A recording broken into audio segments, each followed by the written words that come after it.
Sa video natin ngayon mga maestro ay pag-usapan naman natin itong GSIS eligibility. Ayan, so mayroon nga pong bagong inihain po na bill sa lower house, sa Congress.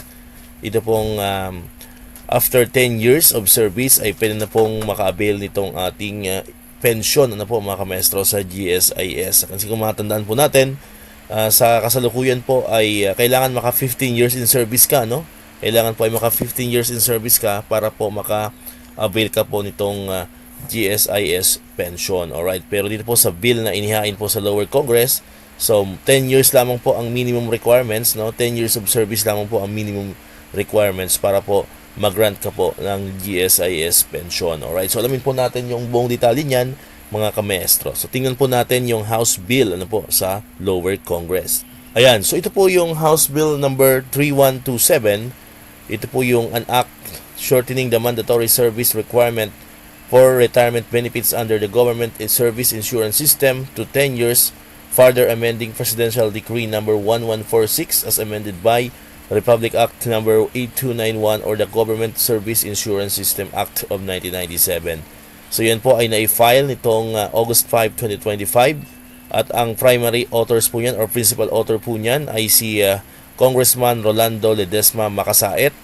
At ito po ay na-read, date read nitong August 11, 2025. At ang status po niya ay pending with the Committee on Government Enterprises and Privatization since August 11, 2025. Ayan, so titingnan po natin yung buong bill, mga kamaestro.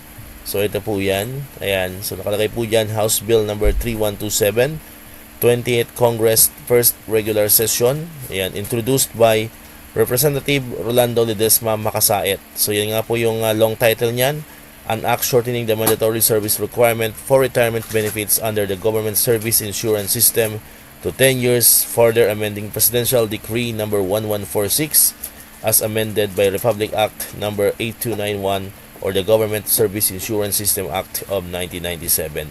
Ayan, so ito po yung kabuuan po ng bill, itong House Bill number 3127. Ayan, so hindi ko na po isa-isahin yan mga kamaestro.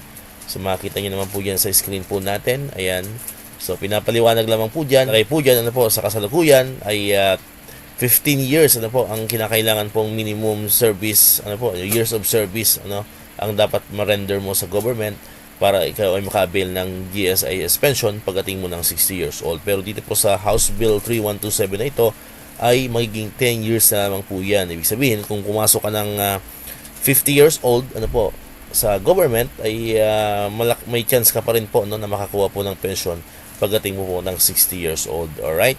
So ito po yung mahalaga po dyan. Ito po yung babasahin po natin. So nakalagay po dito, this bill seeks to amend the law and shorten the mandatory service requirement for a GSIS member to qualify for retirement pension from 15 to 10 years by reducing the required years of contribution from 15 to 10. The bill harmonizes the GSIS contribution period with that of the Social Security System or SSS, which covers private sector employees, thereby promoting parity between the two major pension systems.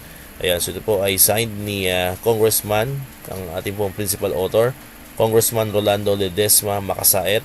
Siya po ay representative ng SSS GSIS Pensionado Party List. Alright, so yan po yung kabuuan muli nitong House Bill number 3127. Ayan, so hopefully po, hopefully ito po ay may pasa, maging isang ganap na batas kasi nga malaking tulong po ito lalo na po doon sa mga late late na nakapasok po ng government kasi marami po nangyayari, na kapag usually pag 50 plus ka na in sa government, especially yung regular permanent position, so usually hindi na po umaabot sa 15 years in service, so hindi po sila nakakatanggap ng kanilang pension pagdating po ng kanilang retirement age or pagdating po ng kanilang ng 60 years old. So ito po yung malaking bagay so malaking bagay po ito. So abangan po natin yung mga development dito sa House Bill number 3127 na ito, hanggang sa ito po yung makarating sa kung papalarin sa second reading, third reading, hanggang sa bicameral conferences and hanggang sa mapirmahan po ng ating Pangulo at maging isang ganap na batas. So kung may mga updates po dito ay abang-abang lang po kayo dito sa ating YouTube channel. Alright, so dito ko natatapusin itong ating video ngayon mga kamestro. Kung di ka pa nakapag-subscribe, click mo na ang subscribe button dyan para ikaw yung unang nakapanood ng mga videos na ina-upload natin Katulad ito, yung mga updates pa rin about sa GSIS and other benefits sa mga teachers and government employees. Syempre, click mo na rin ang notification bell button para manonotify ka. Always updated ka pag may mga bago tayong uploaded na videos. Sa muli, maraming salamat sa inyong panonood at pakikinig. Once again, El Maestro. See you on my next vlog. Bye-bye!